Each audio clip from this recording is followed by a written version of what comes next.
جمال ترکې ژوند څه شی ده او د ژوند تعریف راته وکړه او خوند په څه کې ده؟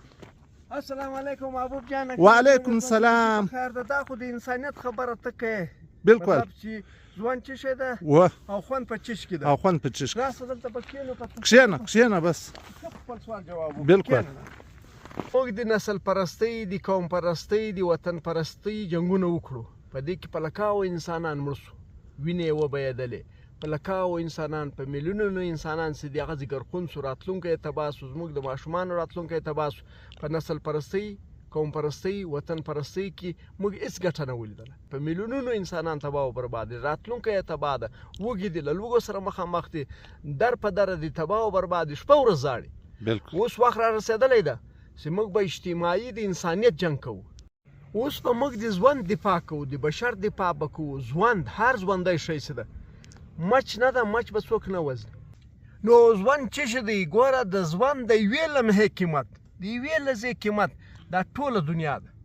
دا ټول کائنات، دا ټول کائنات په یوه کلي کې وټوکې، دا د یوې لحظې قیمت نه سوی جن جوړېدلی. ژوند ډېر مهم ده. و پښتانه ته تر ننه پورې د ژوند صفت نه ده سوی. چا د ژوند صفت نه ده ورته کړی. دا یې نه دی ورته ویلي چې ځان ژوندی وساته، له مرګونو له تکلیفونو ځان خوندي وساته، مرګ ته مه وروځه، ځان مه وزنه، بل مه وزنه. که ته مړ سې، ښځه به دې کونډه سي. کونډه هغه نوم ده چې څوک یې په خوله نه سوی راوړلی. الله دې د دنیا یوه ښځه نه کونډه کوي. بچیان به د یتیمان سي. یتیمان هغه نوم ده چې څوک یې په خوله نه سوی راوړلی چې دا یتیم ده، دا یتیم ده. یتیم مطلب که وګورې، دا یتیم نوم چې ده، دا پیغور ده. یو خو انسان چې ده په فطري مرګ مړ شي. اسرائیل علیه السلام ساجنې کاږي. یو انسان په مرګونو کې مري، یو بل وزني، په ټوپکونو سره وزني، په بمونو سره وزني. نو چې کوم سړی په بم، په ټوپک کې وژل کېږي، د وطن پرستۍ په نامه وژل کېږي، د نسل پرستۍ په نامه وژل کېږي، د قوم پرستۍ په نامه وژل کېږي.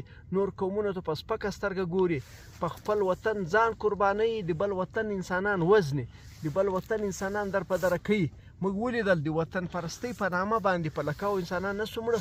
اوس هم خلک د مرګ صفت کوي، هر ځای د مرګ صفت کېږي، د ژوند صفت نه کېږي، کستن یې نه کوي. خلک مرګ ته تیاري و، ژوند ته نه تیاري. و مرګ ته ولې تیاري؟ په مرګ کې ګټې دي. ما وزنې، بل وزنې، د دې په سرو باندې سوداوي سوي دي.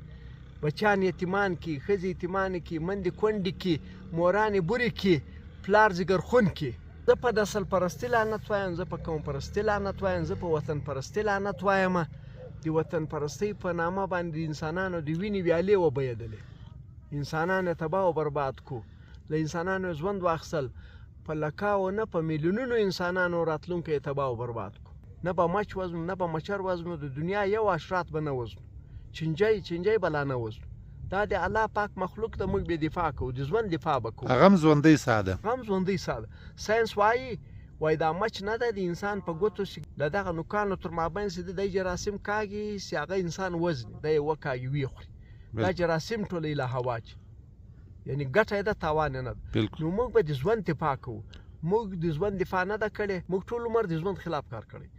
موږ ژوندي انسانانو ته د مرګ لارې لټوو. موږ ژوندي انسانان وزنو، موږ ژوندي شیان وزنو. نو موږ به د ژوند دفاع کوو.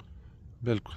یعنې په نسل پرستۍ باندې موږ خپل ژوند، خپله ټولنه تباه او برباد کړه په زیو خیالۍ.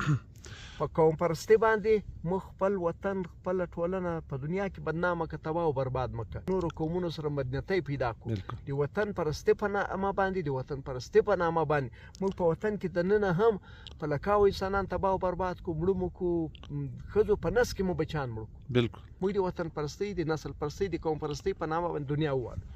دنیا ووالو، دنیا قومونه ووالو چې دا خو ورور قوم کوي، په قوم مین ده، په خپل نسل مین، په خپل ذات مین ده، په خپله خاوره مین ده، په خپل وطن مین ده. دا نور وطنونه چې دا تباه کوي، بربادوي، هغو موږ ووهلو. بالکل.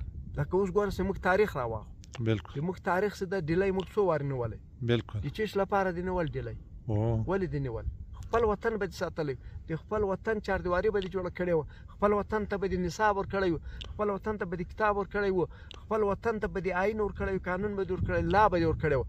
د ښځې او د میړه ژوند به دې جوړ کړی و. د ښځې میړه ته به دې ویلي وای چې ته دې ژوند کوئ، د ورونو ژوند به دې معلوم کړي چې داسې کم ژوند کوي دا رقم ژوند کوي یعنې یو لاره به دې ور برابر کړې نن پښتون چې د ښځو میړه ژوند نه لري پلار زوی ژوند نه لري زوی مور ژوند نه لري ورور ژوند نه لري د موږ زندګي تباه ده موږ تباه او برباد موږ دا نسل پرستي قوم پرستي وطن پرستي کوله ټوله دنیا مو واله ټوله دنیا هم تباه او برباد کړله موږ هم تباه دنیا هم تباه نن موږ دنیا نه پرېږدو وایي ته نسل پرست یې ته وطن پرست یې ته قام پرست یې ته په ځان مین یې ته په نسل مین یې ته په خیل مین یې دغه د موږ د ژوند زندګي د پښتانه په ټوله دنیا کې یو دې حال ته راورسېده سوالیه نشان ده بالکل